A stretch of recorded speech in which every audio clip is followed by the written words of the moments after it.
देश की नई शिक्षा नीति को कैबिनेट की मंजूरी मिल गई है। कहा जा रहा है कि इस नई शिक्षा नीति के तहत देश की शिक्षा में काफी क्रांतिकारी बदलाव कर दिए जाएंगे। वैसे केवल शिक्षा नीति ही नहीं बदली है, बल्कि मानव संसाधन विकास मंत्रालय कहा जाने वाला मंत्रालय भी अब नाम बदलकर शिक्षा मंत्रालय कर दिया गया है। लेकिन क्या आपको पता है कि इसके पहले साल 1986 में, यानी कि अब से 34 साल पहले देश में शिक्षा नीति लागू की गई थी। इसके बाद आया साल 1992, यानी उसके ठीक 6 साल के बाद इसमें कुछ छोटे मोटे बदलाव किए गए, कॉस्मेटिक चेंजेस। लेकिन मोटा मोटी अगर समझें तो 34 साल लग गए देश में नई शिक्षा नीति को आते आते। इसरो के पूर्व प्रमुख के कस्तूरी रंगन की अध्यक्षता वाली कमेटी के कई सारे विशेषज्ञों ने मिलकर इस नई शिक्षा नीति का मसौदा तैयार किया। तो चलिए आज आपको आसान लहजे में समझाते हैं कि देश की नई शिक्षा नीति में ऐसा क्या क्या बदल गया है जो आपके जीवन में बदलाव लाए। सबसे पहली बात पढ़ाई की, यानी बच्चों के लिए इस नीति में क्या क्या है। नई नीति के तहत स्टूडेंट्स को पढ़ाई के साथ साथ किसी लाइफ स्किल से सीधे सीधे तौर पर जोड़ने की कोशिश की जाएगी। अगर आपको ध्यान हो, मोदी सरकार का जोर हमेशा से स्किल डेवलपमेंट पर रहा। अब स्कूली शिक्षा, उच्च शिक्षा के साथ साथ कृषि शिक्षा, कानूनी शिक्षा, चिकित्सा शिक्षा और तकनीकी शिक्षा जैसी व्यावसायिक शिक्षाओं को भी इसके दायरे में लाया गया। यानी अगर आपने स्कूल में कुछ ऐसा सीखा है जो स्किल के तौर पर गिना जा सकता है, जो रोजगार परक कहा जा सकता है, तो उसे आपके रिपोर्ट कार्ड में जगह दी जाएगी। अभी तक क्या होता था? अभी तक आर्ट, म्यूजिक, क्राफ्ट, स्पोर्ट्स जैसे सब्जेक्ट्स थे, वो सहायक पाठ्यक्रम या एक्स्ट्रा करिकुलम का हिस्सा कहे जाते थे। अब नई नीति के तहत ये मेन कोर्स का हिस्सा। इस नई शिक्षा नीति में एक और अहम चीज आ गई है, वो ये कि इसमें मल्टी एंट्री और एग्जिट सिस्टम को मंजूरी दे दी गई है। इसको आपको एक उदाहरण से समझाते हैं। मसलन आप इंजीनियरिंग कर रहे हैं और किसी भी वजह से, जैसे शादी, बीमारी, पैसों की तंगी, घर में कोई आफत आ जाने की वजह से आपकी इंजीनियरिंग अगर बीच में छूट जाती है, तो पुरानी शिक्षा नीति के तहत आपको उसका कोई लाभ नहीं होता था। लेकिन अब नई शिक्षा नीति के तहत अगर आपने 1 साल की पढ़ाई पूरी की है तो आप सर्टिफिकेट, 2 साल की पढ़ाई पूरी की है तो डिप्लोमा, और 3 से 4 साल की पढ़ाई पूरी की है तो आप डिग्री के हकदार हो सकेंगे। लेकिन इस नई शिक्षा नीति के तहत सबसे ज्यादा जिस बदलाव पर चर्चा हो रही है वो है शिक्षा का 10+2 स्ट्रक्चर। अब उसकी जगह नया आ जाएगा 5+3+3+4 का स्ट्रक्चर। अब आप पूछेंगे कि ये क्या है? सुनने में तो बड़ा टेक्निकल लगता है, लेकिन सुनने में जितना टेक्निकल लगता है, समझने में ये उतना ही आसान है। 10+2 तो आप समझ ही गए होंगे कि पहले कक्षा 1 से कक्षा 10 तक, फिर जमा 1 और जमा 2। लेकिन अब इस पूरी व्यवस्था को 4 हिस्सों में बांटने की तैयारी कर ली गई है। पहला भाग 5, यानी कि पहले 5 साल में प्री प्राइमरी स्कूल के 3 साल और कक्षा 1 और कक्षा 2 को मिलाकर एक फाउंडेशन स्टेज बना दी गई है, जिसमें पहली और दूसरी क्लास में भाषा और गणित पर काम करने पर जोर देने की बात की गई।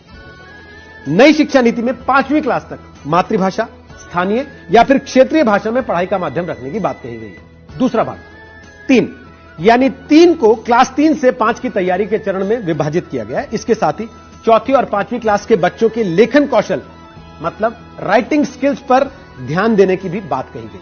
तीसरा भाग फिर से 3, अगले 3 को मध्य चरण यानी क्लास 6 से क्लास 8 तक बांटा गया है। इसमें 6ठी क्लास से वोकेशनल कोर्सेज शुरू करने की बात है। इसके लिए इच्छुक छात्रों को 6ठी क्लास के बाद से ही इंटर्नशिप भी करवाई जाएगी। और फिर चौथे भाग में कक्षा 9 से 12 को विभाजित किया गया है। इसके अलावा कुछ और ऐसी बातें हैं जो इस नई शिक्षा नीति के बारे में आपको जान लेनी चाहिए। मल्टीपल डिसिप्लिनरी एजुकेशन में अब आप किसी भी एक स्ट्रीम के अलावा उसके साथ साथ दूसरा सब्जेक्ट भी ले सकते हैं। माने अगर आप इंजीनियरिंग कर रहे हैं लेकिन साथ साथ आपको म्यूजिक का भी शौक है, तो आप उस विषय को भी साथ में पढ़ सकते हैं। अब स्ट्रीम के मुताबिक सब्जेक्ट लेने पर जोर नहीं रहेगा। रिसर्च में जाने की इच्छा रखने वालों के लिए भी नई शिक्षा नीति में नई व्यवस्था की गई है। उनके लिए 4 साल के डिग्री प्रोग्राम का एक विकल्प दिया जाएगा, यानी 3 साल की डिग्री के साथ एमए करने के बाद एमफिल करने की जरूरत नहीं रहेगी, वो सीधे पीएचडी में जा सकते हैं। इसका मतलब यह कि नई शिक्षा नीति में सरकार ने अब एमफिल को पूरी तरह से खत्म करने की बात कही है। नई शिक्षा नीति में छात्रों को यह भी आजादी होगी कि अगर वो कोई कोर्स बीच में छोड़कर कोई दूसरे कोर्स में दाखिला लेना चाहते हैं तो वो कोर्स से एक खास निश्चित समय तक ब्रेक ले सकते हैं और उसके बाद दूसरा कोर्स ज्वाइन कर सकते हैं। और जैसा हमने आपको पहले बताया कि मानव संसाधन विकास मंत्रालय का नाम बदलकर अब शिक्षा मंत्रालय कर दिया गया है। इसका मतलब यह कि रमेश पोखरियाल निशंक अब देश के मानव संसाधन विकास मंत्री नहीं बल्कि देश के शिक्षा मंत्री कहे जाएंगे। इन सारे बदलावों के अलावा भी कुछ और बदलाव हैं जो इस नई शिक्षा नीति में किए गए। जैसे राष्ट्रीय परीक्षा एजेंसी द्वारा उच्च शिक्षा संस्थानों में एडमिशन के लिए कॉमन एंट्रेंस एग्जाम का ऑफर दिया जाएगा और साथ ही सिलेबस में भारतीय ज्ञान पद्धतियों को शामिल करने के लिए राष्ट्रीय शिक्षा आयोग का गठन करने और प्राइवेट स्कूलों को मनमाने तरीके से फीस बढ़ाने से रोकने की सिफारिशें भी की गई हैं। और इस नई नीति के तहत सरकार ने कुछ लक्ष्य भी निर्धारित किए। कहा गया है कि कुल जीडीपी का 6% हिस्सा शिक्षा पर खर्च होगा, जो अब तक 4.43% हुआ करता था। साल 2030 तक एजुकेशन फॉर ऑल का लक्ष्य निर्धारित किया गया, जिसके लिए एनरोलमेंट को 100% तक ले जाने का लक्ष्य है। तो ये है देश की नई शिक्षा नीति की कुछ खास बातें। तो जैसा निदा फाजली साहब ने कहा है ना, धूप में निकलो, घटाओं में नहाकर देखो, जिंदगी क्या है किताबों को हटाकर देखो। लब बोलो अब यह है कि सरकार अब किताबों के साथ साथ शिक्षा नीति में जिंदगी का फलसफा पढ़ाने की भी तैयारी कर रही है।